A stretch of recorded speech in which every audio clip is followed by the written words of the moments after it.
MudRunner. Is it good? Yeah.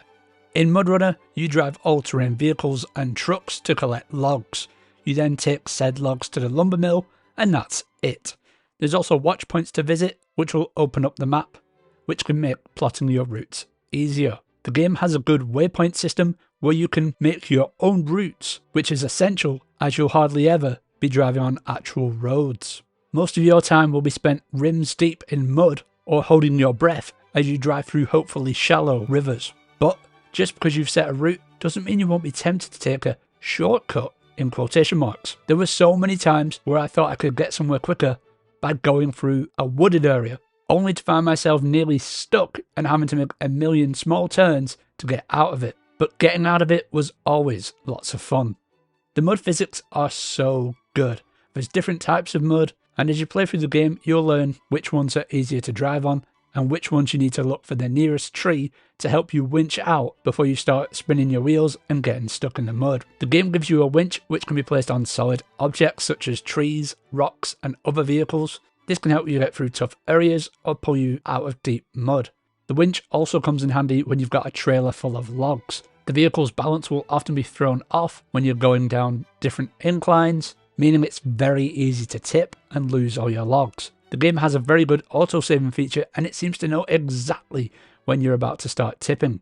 If you do lose all your logs, you can pick them up with a crane, or you can just go back to the log station to get some more. Something you have to keep an eye on is your fuel tank. The trucks do consume a little bit too much fuel for my liking, but you can easily fill them up by stopping at a gas station. But if this was real life, I would presume there was a leak in the tank.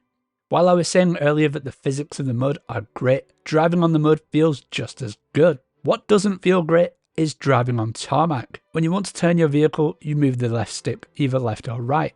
It takes a long time for it to actually respond and takes even longer to return to center. This would often give me a lot of oversteer and unwanted drifts while on tarmac. Luckily for the most part I was driving slowly through mud 90% of the time, so this was never really a massive issue. The game has automatic and manual shifting depending on your preference. For the most part I used automatic shifting, but sometimes it would just get in the way. For example, sometimes when you're going up a hill, you'll start to get a little bit of speed, but in order to shift, it goes into neutral and then upshifts. But by the time it's done this, because of the hill, you come to a stop. And then the game downshifts for you. So you're just sat there waiting for the game to go up and back down while you're just sat still. So anytime I was going up a hill and I knew that I didn't want to upshift, I would just switch to manual. This is easily done by just clicking in the right stick and choosing manual rather than automatic, so it's easy to do on the fly.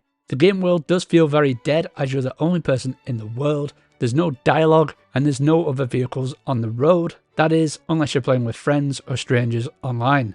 Playing with other people is great fun and it makes the levels much easier as you can all take on different tasks. The graphics were fine, a little bit washed out looking when it comes to colour, but the frame rate was nice and smooth, running on the PS5. That was MudRunner and I give it a 7 out of 10.